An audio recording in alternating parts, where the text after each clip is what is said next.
going to start the agenda. We'll call it to order. Mr. Hyde, could you do the invocation, please? I will be glad to. Heavenly Father, we thank you for your many, many blessings to us. And we just pray, Lord, that as we assemble here today to do business for this great county, that you will give us wisdom and guidance, that the things that we do will be in the best interest of the people. We pray these things in thy name. Thank you. And has everybody had a chance to review the agenda? I need to add an item to the agenda. Okay. So under report of the committee chairman, we're going to add report of the law director. I motion. Second. All right. Those in favor? Aye. Opposed? All right, it's on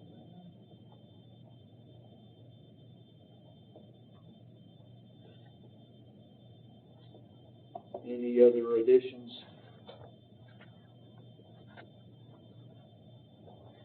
Was this not on there? Oh, okay. I'm making a ask for an addition of, I've got November 6th and November 27th liability claims committee minutes that we'll need to approve with the other minutes. And that is a board that was absorbed by this new self-insurance board, so we'll need to get those voted on. And what was this one again? Oh, and then the work comp payment list, if we can add those, is I guess, well, minutes will go under F, 1F, and then we'll just put this under report of the law director, the second. So if we could get a motion for that. So moved. Second. All right, those in favor? Aye. Opposed? Approved. Anybody from the public wish to be recognized? All right. That. Okay. Yes. Did we approve the agenda, or we just approved to put the item Oh, on? I am so sorry. Yes, we need to approve the agenda. Can I get a motion, please? So moved. Approved. Those in favor? Aye. Opposed? All right, it's approved. Now we're on to the election of the chairman. Any nominations? Would like to nominate Terry Boyd. I'd be happy to do that. All right, let's go ahead and make a vote on that. Those in favor? Aye. Opposed? All right, we have a chairman. I will now turn this over to the chairman. I'll nominate Merrill Hyde, vice chairman. I decline, and I nominate Bob because I've got one too many committees I'm running around on now. So that leaves it up to me. Bob, I'd love for you to be my vice chair. Okay. Can I get a second, Mr. Hyde? Second. I guess we're all in favor? That passes. Approval of the minutes. We have 3 sets of approval. I motion to group and approve. So, all in favor? Aye. Minutes approved.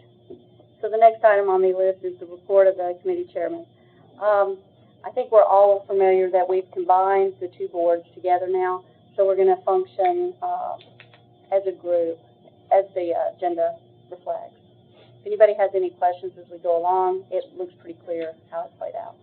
One thing that I'm not clear on yet, are we going, the insurance for the buildings, is that going to be part of this board now too? So you can speak to that. Yes, we have been actually serving both boards on and on. And I think that maybe what Commissioner Brown is wanting to know is, like, we would like to know if all of our buildings have insurance or how it works. So when it comes time for your presentation, if you could drop into that. And then at some point, I think that we're going to also wonder if we have coverage on all our buildings. And we'll be, like, asking you, if you could report out to us how you have a list and how we might get that, that would be helpful. I'll comment on process, specific questions. I'll have to get with the director of that department and get those reports for you. I'm confident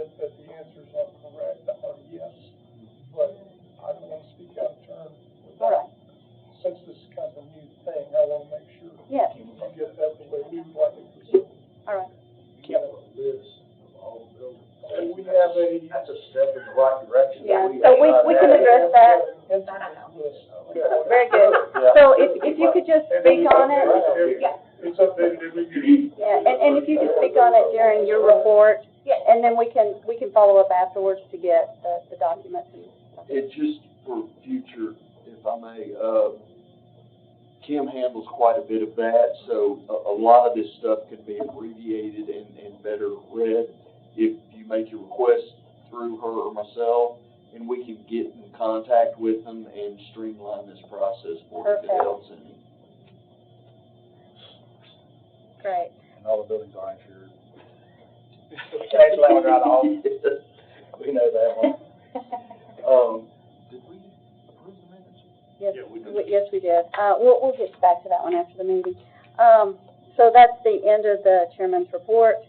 We move on to the report of the consultant. Did you I'm sandwiched in there. Oh, I'm sorry, Mr. Law Director. Thank you.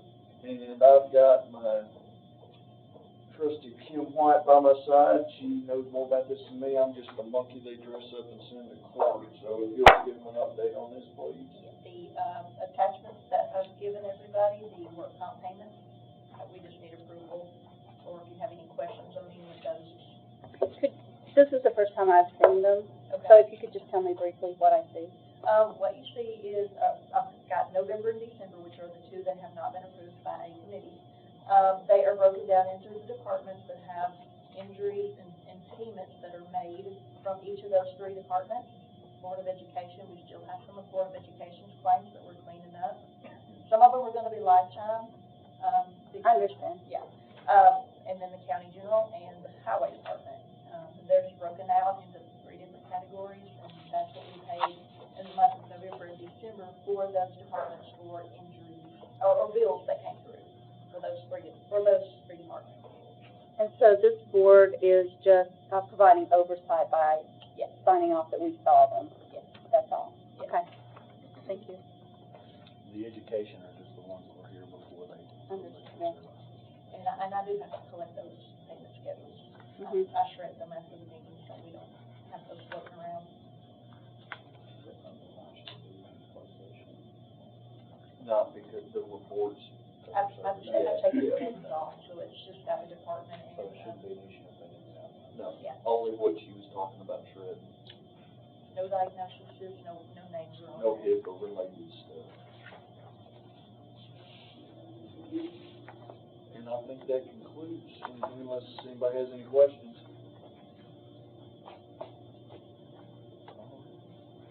I'm sorry, thank you. They need to be approved. So, can I get a motion to approve the claim? moved. All in favor? Aye. And approval passes. So, we'll move on to the report of the consultant. All right, we'll start with health, and then we can do buildings. So this is a report that I put together every month. I want to go back over it because not everybody's been part of this meeting in the past. So, I'll break it down so everyone knows what they're looking at. There you go, sir. Thank you. Absolutely. So this is just for December. I do, again, do this every single month. We look at money coming in and money going out, just to simplify it down to just the black and white. So at the top left-hand section, there's the numbers, and there's also a picture to kind of go along with it because everyone's kind of different in how they interpret information. So I do want to point out, yeah, you see a red box. That means there's a negative number for that month. I just draw attention to the fact that there's negative, but do not worry, because when you see a red box like that, look below it, and that shows you the year-to-date. Every month ebbs and flows. That's just how health insurance works. Some months you're going to have more going out, bigger claims, surgeries, things like that are happening. So yes, for the month it looks a little negative. It's a negative $101,000. However, for the month you're still positive $1 million. Okay, so that's important to note. That's why we look at months, and then we also look year-to-date. So these are also always done kind of a month later. Obviously, claims have to come in for December for us to do the December report. So when we don't meet, they will come to you electronically, so through email, through any. Then the summary for dental, because that's also self-funded, that's still at a positive. It's running basically how dental we expect it. That's a very, it ebbs and a whole lot less than health. So then on the bottom half of the report, this is where I really like to pay attention.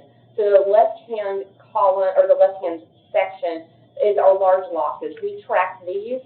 I usually start looking at about $100,000. So one important note, just because not everyone was on this part of the trust before, we do have stop loss through ourselves. You have stop loss through yourselves. We don't pay an insurance company for a stop loss policy. The last time you did that, your stop loss policy was at $500,000, and you were paying out funds for this policy you were never reimbursed for. And so after a time, the trust voted to pay yourselves. So that is actually what this number is underneath all these large stop losses. So there's the running county stop loss fund, and then prior years. So that just looks at, since you've been doing this, you all have $843,708,000 set aside for stop loss in case you ever do have a claim over $500,000. Since we've been doing this, it's happened one time. And it was the year where you can see the peak. We had a lot of claims that year. That was what we in insurance consulting would call your bad year. There's usually one every 3 years or so, and that was what it was. What you did at that time, David had me remove the amount over $500,000. We took it out of that fund because it's stop loss, so we're going to treat it that way. But since then we haven't had another one. But I do keep an eye every single month on who is close to 500. And you can tell here, even your highest large loss claim is not even halfway there, halfway through the plan year file. You didn't mention that withdrawal was only $30,000. Okay, yeah, it was a $30,000. That was the highest claim you've had in multiple years. It is always possible, though. We are usually very conservative. It could happen. You could have a baby that ends up in the NICU that is $1 million. These are a reality of 2024 and living in Nashville. Things do happen. Usually it is going to be a NICU claim or a really, really expensive medication. You might go genetic, therapeutic drugs, things like that are coming to market that can be very expensive. But everything is tracking as expected per other plans out. And again, you are still comparing it to that, what was that, 21-22 year, which was really a COVID catch-up year. That year was pretty bad. You're still not anywhere near there. So the column that I would suggest anyone pay attention to is this little chart here, the PEPM. So yes, Sumner County, as far as how many employees and covered lives you have, it changes. It has changed since, you know, if you compare it to 1995, whatever, you have a lot more employees. So PEPM, that's why I think it's more important than your large number. To me, if we can keep your PEPM flat, that's what I'm looking for. So again, 21-22 is that one that kind of like peaks up really, really high there. But you can see compared to last year, you're basically flat. You are not too far off from 13-14, and I will tell you there are not many plans that we can say that about. So you all are doing quite well in controlling your costs without taking away benefits. So are there any questions about this report? And also, if you have questions and we don't have a meeting, please feel free to filter them through Amy, through David, Jessica, whatever. I would love to answer anything you have. Yes, sir. Does this have the more educational? No. I saw down here at the bottom where you have the asterisk classified employees were removed, and usually that's... Right. So that's when the schools broke off from this trust. So no, this does not, we do not consult for the schools. Love the opportunity, but we don't. So no, they're not included. So I just want to clarify. The running county stop loss fund is just under $1 million. That's what we have in the bank, or reserved. If we have that $1 million hit, then it'll take it out. But that's why we're self-insured. Correct. And the chance of it is quite low. But again, I will tell you, it's always possible. But yes, it would wipe that out, as well as what's not included here, and that's probably what you want to point out, is there is no reserve on my report. If you want to know how much you all have in reserve, I know. I I know what it is. Yeah, that's where it was pulled. I know the reserve. Yep. How much was the large stopgap insurance that how much did it cost us? Let me tell you what every year I still ask Blue Cross, quote me what it would cost for Sumner County to have a $500,000 stop loss policy. And so that we get updated every single year, and I tell David, hey, this is what they quoted, so I'm gonna start using this as our number for tracking, so this is how much we need to set aside. That's how much we set aside. I cannot tell you off the top of my head how much it is every month. Is it $30,000? That sounds About right. close, About $30,000 or so every month. I'd have to check though, so don't put me on the number. But that's about how much you were paying out every month Right, and getting nothing back. right, I understand. A couple of things to help is you've only been off stop loss a couple of years, you've already put $960,000 back. It didn't cover until after $500,000, and then I think the cap was It's a bit, usually. $1 million. I think. It covers you over $500,000, has a cap of $1 million, you've almost got $1 million set back now. So it was the right decision to get rid of that, unless something changes, it would be the right decision not to ever bring it back. And Bob, I think. I'm just gonna comment, that was not an arbitrary decision, that was based on a 10-year actual study of what you paid, what claims were tracked. And I might put a caveat on that. What is allowed in counties to do this, because you're not gonna find this throughout, with employers, that they could do this. The first thing I put on that list is your clinics and your control of chronic claims, or identifying chronic claims. I think they would agree that that is an important thing. We see a lot of groups, and almost all groups, if you look at their total claims paid, about 70% of those claims are what are classified chronic claims. Diabetes, heart, all those things that cause us to have bad problems. And if we can identify those early, manage them, and give the proper medication, and the patient take control of their health, that's what allows you to keep your claims down. Claims are claims are claims are claims. I don't care what you pay an insurance company, some of that, a good portion of that is claims.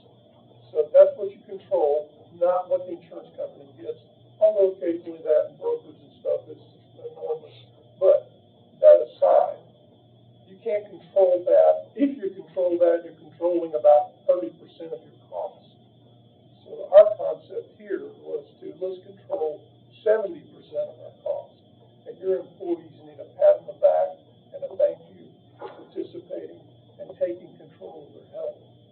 That's how this works and why the county is sitting here. I would challenge in the state of Tennessee. They can tell you they're paying now what they paid several years ago. The other issue on reinsurance is if you do have a bad claim, the following year when they quote you, they'll do what's called a laser, and they'll remove that claim and give it back to you. So they're only gonna cover you once over $500,000 for 1 year for that fee. The next year they're gonna laser and give it back to you, so it's gonna be pretty well. I use that, yeah. I like it, I just wanted to. No, that's absolutely, I love that. Almost impossible to come out ahead on that reinsurance. It would be near, well, actually, I think it is impossible to come out ahead. Probably not. I can't think of a way that you can't come So out ahead. the way I explain stop loss companies to most folks is that they are like Vegas, the house will win. Yes, I understand, I'm good. I just wanted to know how much we were offsetting, Yeah. what it would have cost. Yeah. This chart down here, is this December, is this all 12 months? Is this, It's or is 6 this, months. is this the 6 months? 6 Okay. months, because we follow your actual plan year, so July to June. So, yeah, Thank you. absolutely. Any other questions? I've got one. Yes, sir. The, classified employees that were removed, so they were included in this graph line up to 2015? Correct. Okay, so that's why we start to get a little bit. Well, sort of. There's an average cost, so that's part of the effect, but we also, part of it's our wellness plan, we need to change it. So the wellness plan actually, when they changed some of it, actually decreased costs also around, it was around about that period. So is that when that was? Well, I think 16, 17 is when you actually put the full wellness plan in, so that was after, I think, the last FIFO left. Which is where the big. And that's where the bigger dip happened, when you were below $800 PEPM, which is absolutely So when you unheard of. When you took the schools out, our actual average cost per plane went down. but then we initiated the wellness plan that went down. Or we actually upped the wellness plan more, it went down. And let me clarify, P.E.P.N. is, I just use your employee count. So this includes families, who knows how many older couples who might have more medical, whatever. It's just employee count. One other thing that's important in this graph, as this graph moves along, industry-wide, health claims, in particular pharmacy, has gone through the roof.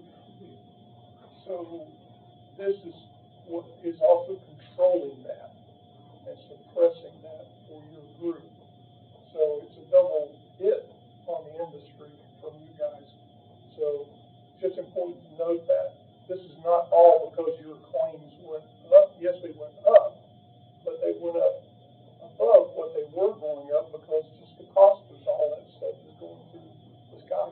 What this doesn't show is that by and large prescriptions, drugs are becoming a larger percentage at a very alarming rate every year on this plan and every plan. Correct. So your large claims are an issue, but the one that's really out of control is your prescription pharmacy. There was a plan to go back and actually separate it out and maybe control this cost, but the state legislators went in and approved a law for small pharmacies to put a stop to you guys controlling that cost. So right now, by and large, the employers need to urge their state legislators to remove the statutes that keep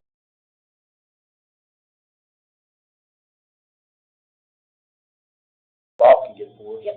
If you could give us the bill number so that we can educate our other commissioners on Sure. how to talk to our legislators. Absolutely. And for the new folks that, not new folks, folks who come on this board, we have met with Leader Johnson, and he actually was against the bill, but his party voted it in. So there was a bunch of conflict. So we went down and met with him personally. He gave us an audience, Brittany and I, and we discussed this with him. So I think we can get some support, but politically, he's not in a position to push that until local politics start coming in and saying, this is wrong. And I can summarize that bill real quick for you. I'm going to get you a copy. But it was passed to help the local pharmacists because people were pricing drugs. It was kind of pushing purchasers to the chains, and the local owned pharmacies were suffering from that. They also were paying more for the medication than they could charge it. They were losing money, Right. which is obviously an issue. But what it actually did was to support the PBMs, the people out there that are causing this problem. It just opened the doors wide open for them. So, which means groups like yours suffer. Yes, we want to support the local business, and we could do that. So what we've done with another county and NES and another school board, school district, before this bill passed, we worked and come up with a single pill pricing on drugs, and it was working. And I think that was another reason they wanted this thing going, because the pharmacy industry noticed we don't want this trend to continue because it's not in our best interest. So they just ran into a brick wall. So we've done everything we can and continue to do to try to get that obstacle out of the way. And if we can, the county can participate as well. So, and if I can ask you, when you were down at the legislation, our state senator, Hale, he's a pharmacist. Did you speak with him? I actually think he might be one of the sponsors of the bill. Let me check on that, but I feel like he might be. So what we found out even from Senator Johnson was that really it's a lot of small, so everyone has lobbyists, of course. Small pharmacy, everyone's part of a lobby. And that has pushed. And the political look is support small business, which, yeah, of course, everyone wants to support small business. But what happened is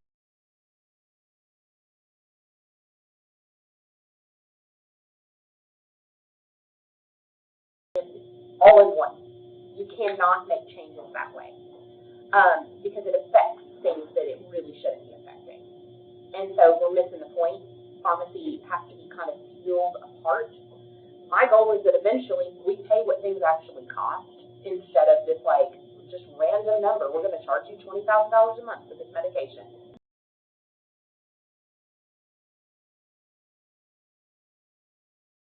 It makes it zero.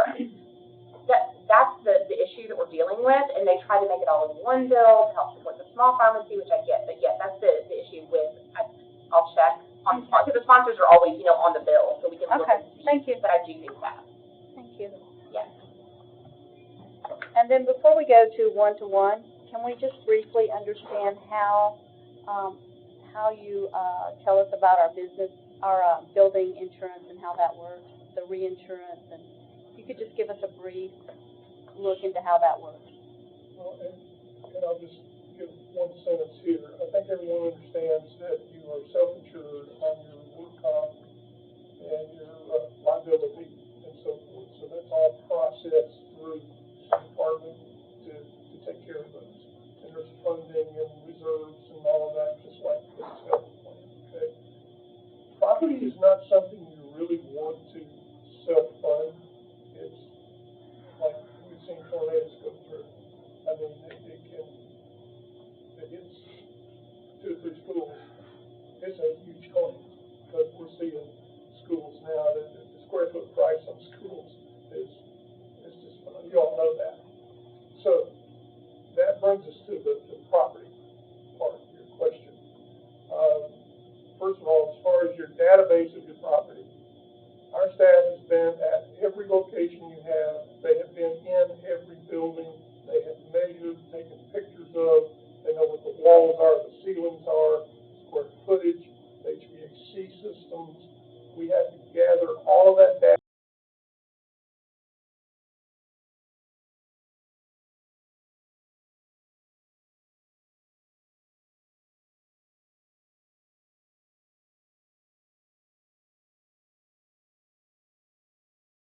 Here's what this building should be insured for today.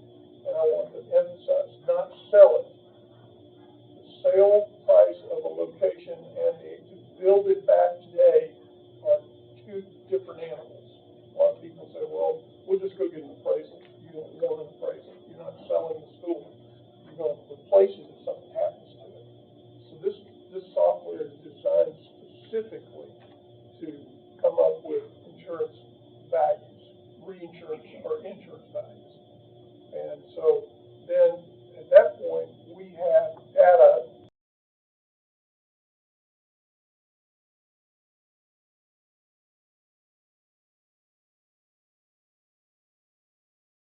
Well, we send them all these reports and say, no, here's what we want to insure for and here's why.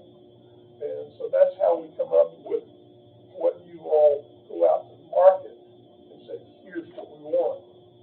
The other thing we do is that we write and edit and work with him to develop the RFP that's sent out, and then we handle that. We answer questions, handle the process, comes back to purchasing here. They open the RFPs in a public bid opening, and then they give a copy of that to us. We take it back to the office, go through it, develop reports, call references, all the things that need to be done, and then come back with an executive report to you that says, based on what we see and what we've discovered, here's what we think is the best thing for the county to do. And then once the county makes a decision, then we get with the losers, we get with the winner, we make sure that we read contracts if it's for insurance, not for law. We're assuming that happens here as far as that, but we want to make sure that the contracts are in your favor as far as insurance, how the claim will be paid, those kinds of things. And then we get the policies, we'll look at the policies and make sure you got what you were told you bought. And then we have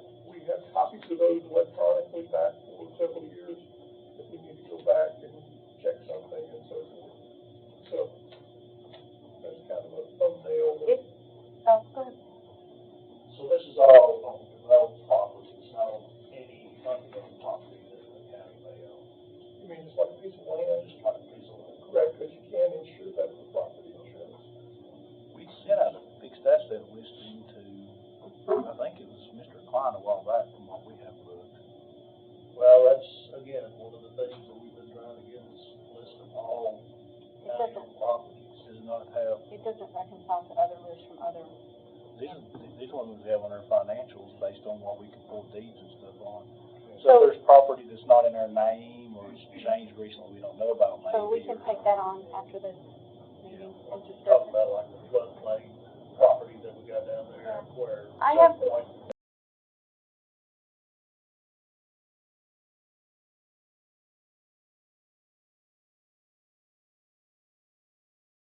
Because then we can research to see if the deed was missed or if it's actually identified or out some weird way that wasn't picked up as a deed or we were never supplied. When they pick up property, it's supposed to be supplied by us and we actually go with for deeds and purchases. And that's the item I'd like to ask you is, I'm still trying to understand, my understanding is that our courthouse sat without insurance for a while.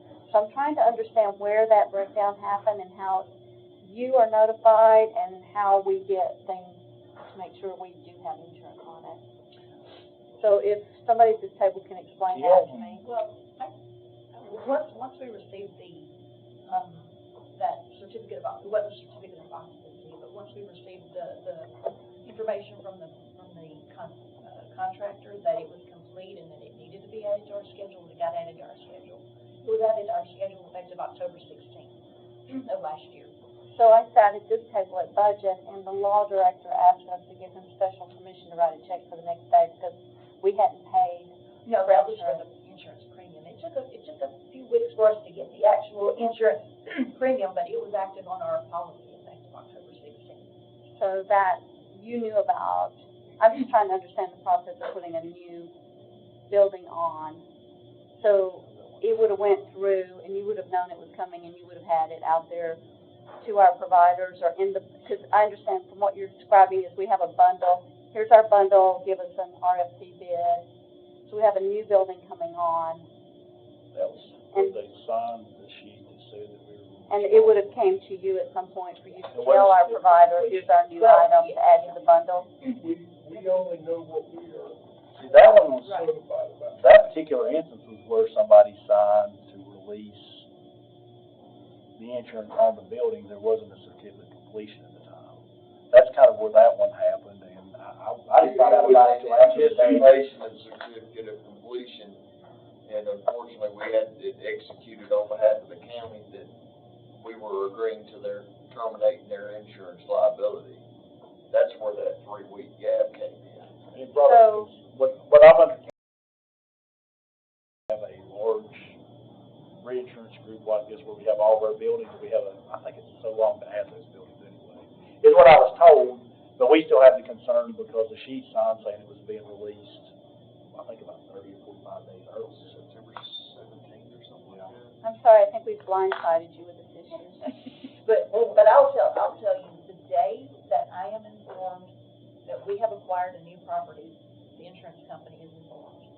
So they're informed, And then we get it added so- to the schedule. so you informed the provider of our insurance, or you inform our consultant? Well, first and foremost, I inform the insurance company or our broker, whoever. And then it gets Bob and them- informed to Jeremy Not that he, notify us. He got to calculate the value. We're not Jeremy. sure. yeah, Right. Company is not. yeah, right, So we have to receive, yeah. it'd be good if we got like a copy. Well, that's why I want to bring up this process. I want to see, because I don't completely understand, and I've heard different Bob, things about a gap and a rush to pay, and I want to make sure that the process is, and we can, how about this, we, next time we meet, or in the meantime, procedure, listing of how new properties get on, and if we need to add to, contact our consultant into that process, if they're not currently in it, we'll make sure they're in the loop. If you like, we'll bring our director that handles that at the next meeting. We don't have anything big coming on anytime, I hope, in the future, but, I mean, if you had questions, because he deals with it every day. I Yeah. don't. I just keep hearing, and I don't know, I just keep hearing about the gap and how we had to rush to make payment. I just wanna make sure the whole process is. As far as I know, that's the only time that's ever happened, and I've seen that. There was, basically, the builder came and asked them to sign off on a release for the insurance. Retroactive about 30 days before the signature date. They didn't find out about it until after it was signed a few days to notify the insurance. Talking to the carrier, they say that you have so long to add, but still the same thing, I'm just like legal here, I'm very cautious insurance before we pick up additional insurance. Well, the other thing it brings into play is that Bob has to have time to send Jeremy out to get an estimate for the building to That's what I'm actually wondering. add it on to the, so we really need to have, right before they're released, Bob will be able to send the person out to get an estimate for it. It's kind of Did you get sent out to our new courthouse for an estimate? after we bought the insurance. Yeah, Kim would know. Kim was with Jeremy. Yeah, she would know about Jeremy. Jeremy has done the full assessment of the. The procedure was followed correctly. The problem was the release. That was what was out of character with the whole arrangement. And how we handled that was we came up with a value that we were pretty much assured would cover the building based on what Yeah, Jeremy's we understanding. yeah. We overinsured it until Jeremy had a chance to find out what the value was. And we left it at that value that we, But I think it was like it was just like maybe 4 million more. more, so we basically, we felt sure that it would be more than enough to cover, so we're about overinsured on that building, about $4 million right now. Another thing, this gets technical, but briefly what I want to tell you is, I mentioned there's a difference in what you sell the location for, what you build it for. There's also an insurance difference between as-built and what it would take to replace it. Yeah. Biggest thing is you're not insuring the land, which is in the, you have to purchase the land to build it. Well, we don't need to insure the land for it to burn up, or it's not gonna burn up. So, and some of the foundations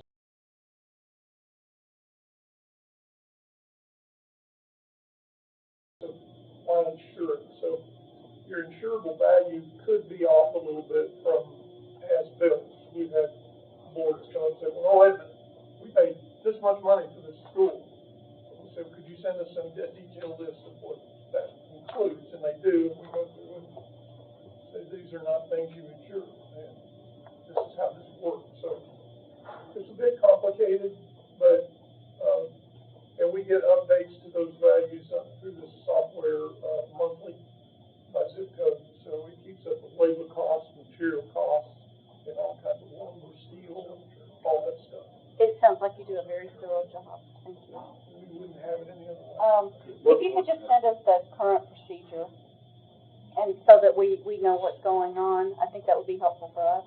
One thing for clarity, when we talk about self-insurance, we are not self-insured on buildings. Okay. We're fully insured, we are, self-insured on the job injury and on health and on dental, but not for buildings.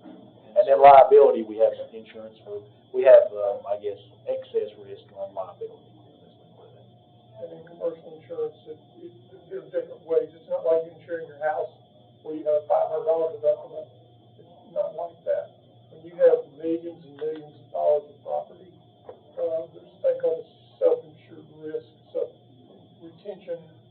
So in other words, it's like a big number, like $100,000 or something, and then it kicks in. It's kind of an umbrella up here. It's a little complicated, but it's industry-wide. This is very common practice. Question for clarification, do you still want us to send the list of buildings, or did you want to just give that to Kim, or how do we want to do that? I mean, I have Jeremy. All the reports, all the things that we do, Yes. And what we do, every year, I break it out into departments when it's time to redo the application, and I send it to each department to make sure that they don't have any changes or updates or corrections, or, so that's how we Excellent. move forward with that every year. Yeah. And I would, Yeah. I think Kim can take care of just distributing the most current list. okay. the way we insured it. You're good with that? All right, thank you. Thank you for your report. Yeah, any questions? Yeah. All right, Thank you. Meet with someone or whatever. Most important lesson we always find with building is the issue is that people don't tell us something was built. That's often more schools, not you guys, because you don't build quite as frequently, but just that information, yeah, which. We've had multi-million-dollar, athletic facilities that were not insured for 2 or 3 years. That's why we. Because the booster club built it. Yep. And somebody thought the other person reported it and nobody reported it. So our people go out and look at their list and say, that really big building is not on this list. So everything stops and what's phone calls made. Get it taken care of. Thank you. All right, thank you for your report. 1-to-1? I'm Kelly Ballinger. I'm the practice manager for the Sumner County Health Clinic, for the employees and their dependents. So I think everybody got one. I'm not really sure, but these are the reports that we have. This is all for 2030. The top section shows you the clinic usage. Does everybody have one? I have more. I think we need one or two. Okay. Oh, yeah, here.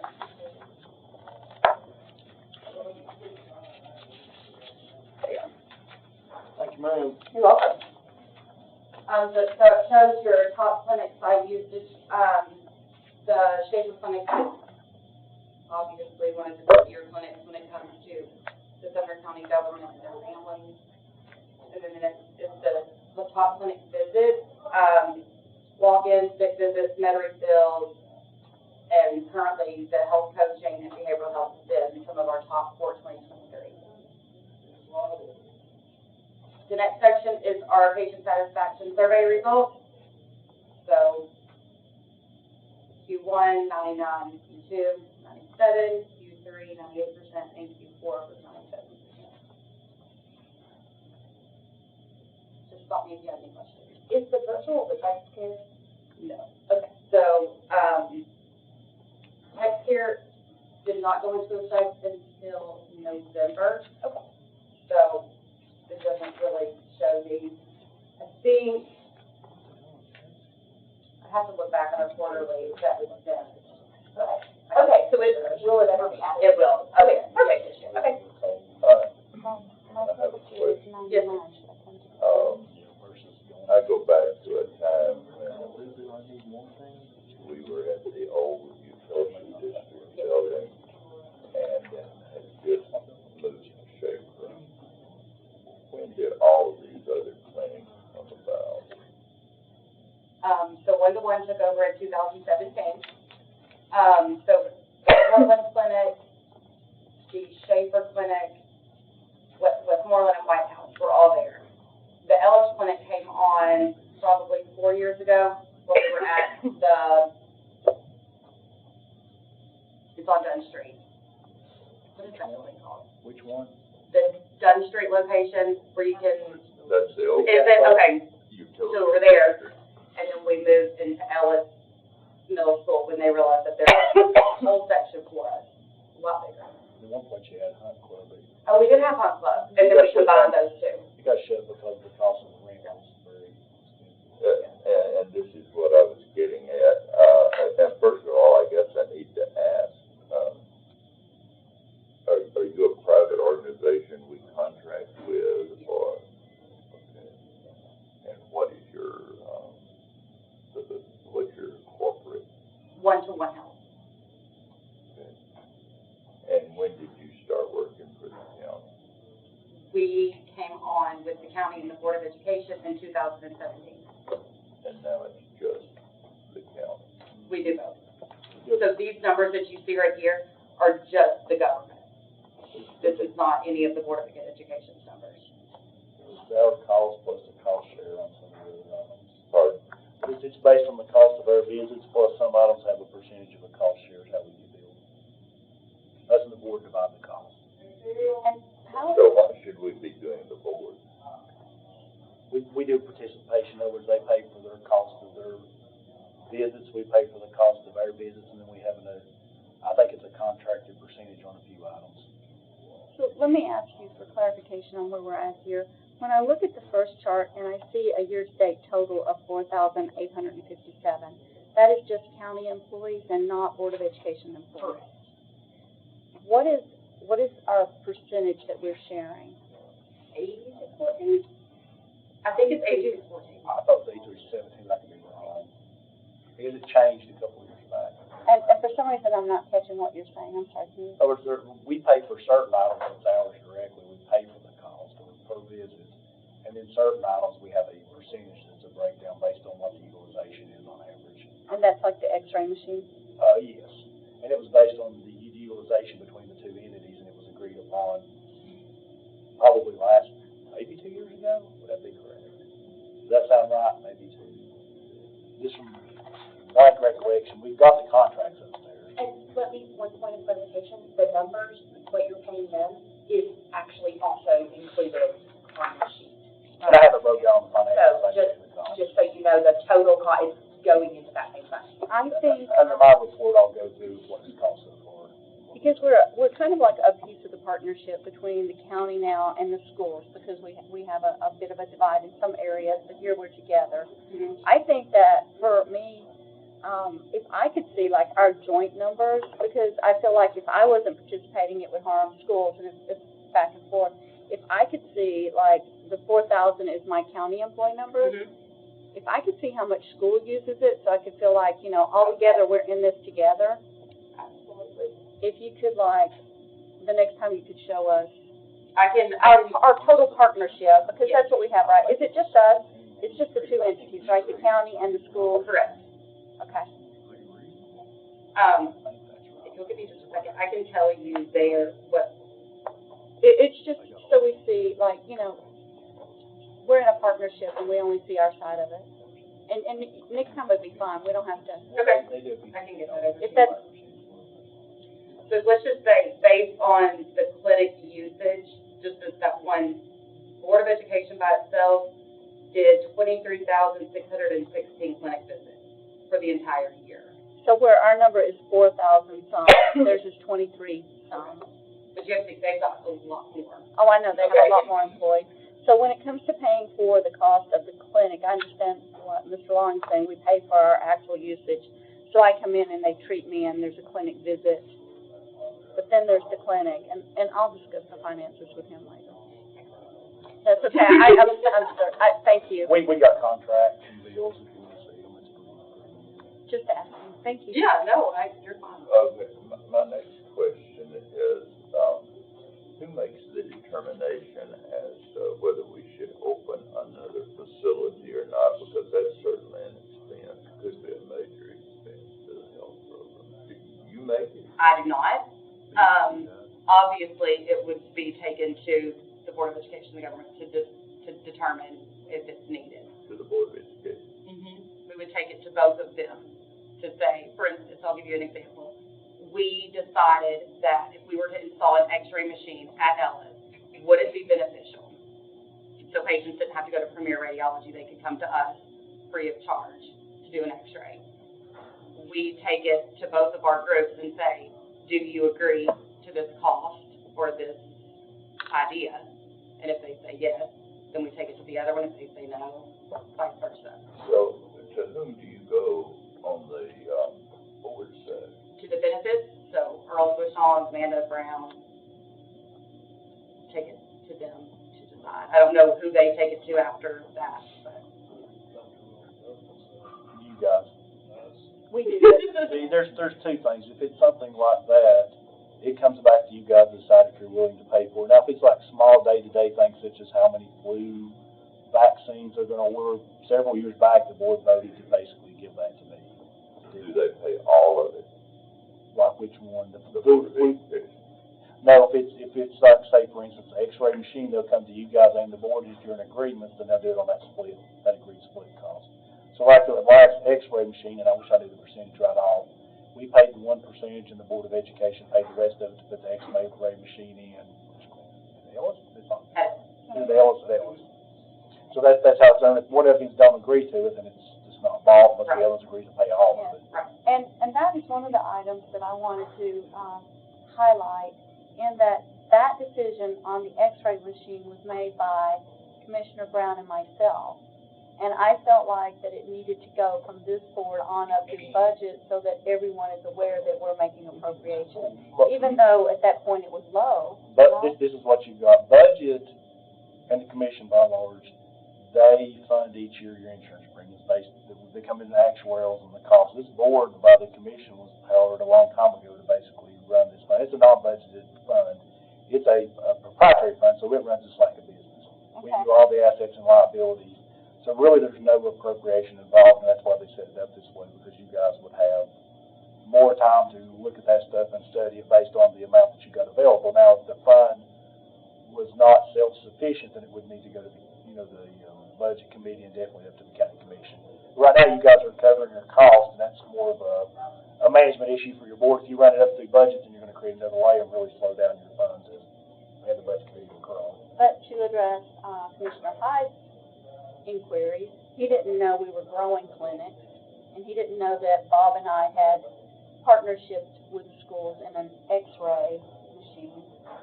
So, So the only clinic, we only have 5 clinics still in Sumner County. The one that says like behavioral health and wellness, those are more like your virtual, if you have a behavioral health team, they can run out of the Ellis clinic, but those are just like behavioral health visits. Wellness is for your HRA events and items like that. Care here, one setup very similar to Care here was when you were on the board with Mr. Hyde on the employee benefits back then. It's pretty close to the same setup. So I think they even had it set up the same back at that point, and we had the vaccines or something small day to day that me or her was to deal with as a normal operation of the clinic, something that they didn't, think was within their contract. If it was something that required monetary, then the board approved it.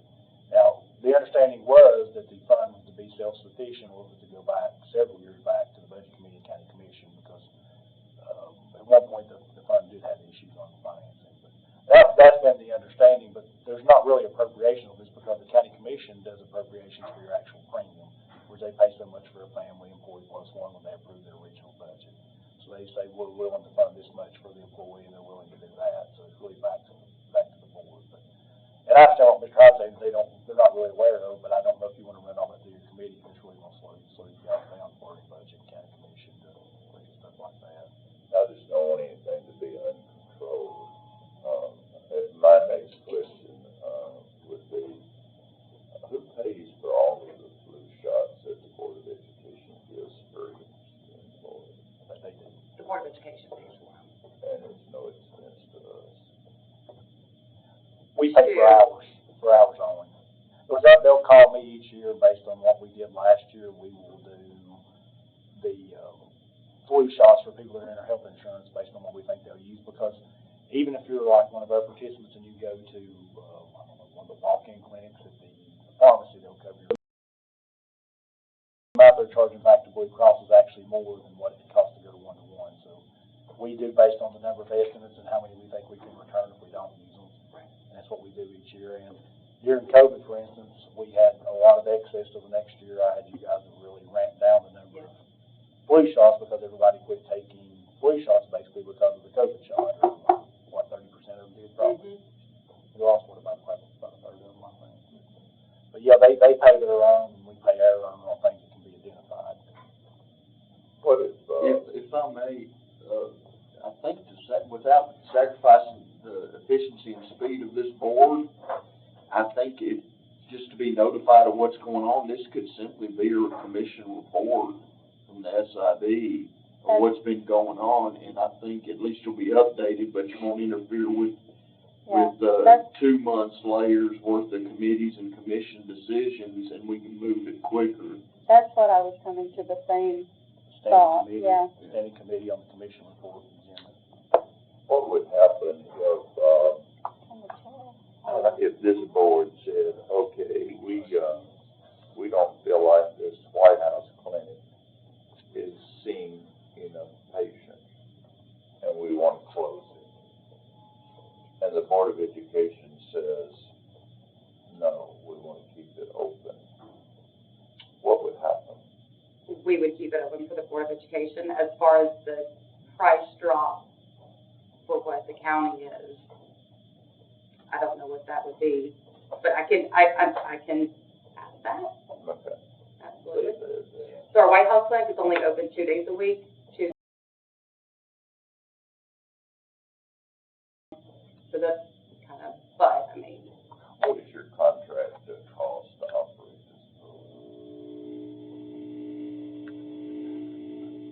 I can get that all. Mr. Hyde, we could bring a copy of the contract to the next meeting. Would you like us to? Yes, and how long is that contract? I can't recall off the top of our head if we renewed it. I'm guessing it has a year or two left on it. We'll have to find out. I could be very far off on that time. Dissatisfied, I just wanna know. Oh, yeah. I think we can bring, I think Amy, you probably got copies. If not, we can get it issued. We can get them out of our archives and bring the last signed copies back to the community. Would you like Amy to email them to you guys before the meeting? Please. White House Tuesdays and Fridays. Bob, we'll go ahead and email the committee copies of all the contracts that you guys can look at it before the meeting too. For you. Madam Chairman, Yes, sir. could I ask a question, please? Let me, one-to-one? Are you finished with your report? Actually, It's to her, okay? Yes, sir. okay, this is actually a property question. It is my understanding quite a while back that all the fixtures and everything that one uses in the clinics is owned by the county. Correct. Right? So, not by the Board of Education, but by the county? Well, I'm talking about globally. It belongs In other to words, you. one does not own it. Right, it's not ours, so if the contract was in, we would just basically pick up ourselves and leave. Now, this also includes mids, right? Correct. Although you all can't do anything with them, you're not legally able to do that. You have to hire them to do something, or you may have a thing to buy them back, or, so I'm not sure. My point of asking the question is, some may think it's insignificant, but nothing is in our computer. Are we anticipating that that's covered and it's being reported as medical equipment and so forth on the content side, not the building side?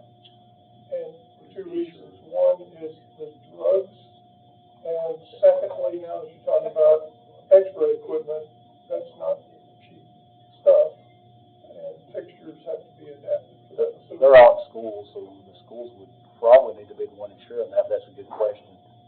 well, right, we don't work for the school, so I just want to make sure the county isn't surprised when Yeah. a tornado takes out the clinic with an x-ray machine in it, and it's like it costs what? Right.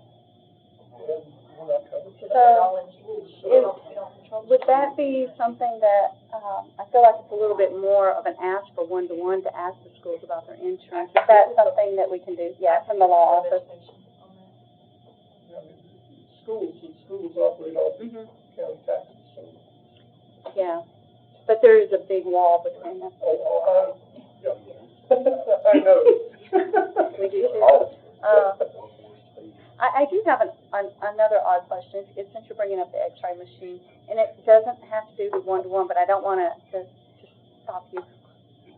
Our tourism board has a dock on the lake. Do we insure that? I need to address at least a possible location. Came up last night, How did they acquire the dock on the lake? We have a what? the dock. How did they acquire the dock on the lake as a component? You do the county? They said at first that the Corps of Engineers owned it, and then it was made clear to them that the Corps of Engineers doesn't own any docks, and they said, well, we just maintain it. And we said, well, what about the Insurance is insurance? kind of questionable because they're a separate legal entity and a component unit to stand alone. The county should not be insuring their. I mean, that's a good question. I mean, why would the county insure their dock anyway? You put that on the legal follow-up. Your tourism's there. Where's the dock at? Stand alone. Where's the dock at? I think they said Bull How do they Run, acquire but the maybe you dock? could talk to the tourism board. I'll give you a member on the committee. The county farm them. How did they acquire the dock? They're staying in a building. I'm sorry, the x-ray brought me back to the dock being another oddity. These are things we run into, tracks around football fields, people just assume things are covered, and by the way, it's really expensive. But on that, we'd have to look it in, but you can get us a location, we can go out there. And Kim will Kim will follow through, and we'll let you know, so, I'm sorry to interrupt your report. No, it's okay. It was okay. Go do it, Yeah. And then you have the wellness numbers at the bottom, and this is currently what we're in the process of doing the health coaching for. So the physicals had to be completed by September the 30th. There are 689 accounts. Obviously, every month that changes because people fall off of that. So I think today it may be less because this is based on last Monday's numbers. Health coaching has to be completed by March 29th. Those 577 has either completed coaching or were already compliant and did not need any coaching. The nicotine benchmark, they have till March 8th to retest. So they will retest, and if they retest negative, then they'll become compliant. So 612 have either met benchmark and were already nicotine negative or have retested negative. And then we are at 50% of coaching, so 25 are halfway to become compliant. Since we have contracted with you in 2017, how many of our employees have you coached off of cigarettes? Good question. I can get that to you. Okay. Thank you. Yes. Do you have a total of clientele? A total of The clientele? for the government? Oh, I can look at our actual eligibility of that we're saying every month, and I can give that to you before the meeting's over. The next page is just showing the Sumner County, the wellness. So the start date, the HRA event date, and the health coaching, and then what the benchmarks are. Bob, they have to report that to us annually, because if you're non-compliant, then you go to the non-preferred health plan, so we get a list of that every year. We get it, I believe, it's in March. I get it in April. April. They have until the end of March. Right, so we get it in April because we've got to report it to Blue Cross effective July 1. So we'll know in April who's compliant, not who else. And the next one is just for the reminder of the x-rays that we are now offering at Ellis. And then I've got flyers. You guys want to take them to your department, basically, for the text care. Do not let people forget the text care because it is fantastic. Okay. Any questions? Yes. I've got a personal question. Okay.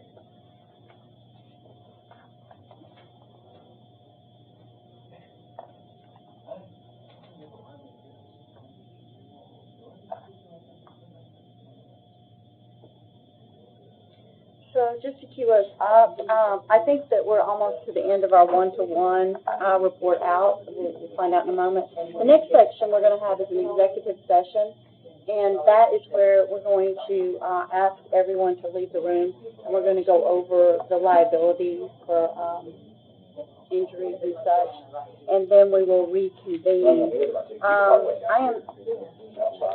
Because of the combining, I'm not sure about the insurance equivalency and how we're that year. So if you could, when we go into executive session, if you could step out and come back in. I don't think it'll take long. But we'll make sure that she's finished. So, did you really stop my meeting publicly? All right. Well, this is right now. Does that conclude your one-to-one report? That is it. All right, thank you so much. So at this point, we're going to go into executive session. So if everyone could just step out, it shouldn't take very long. We'll be going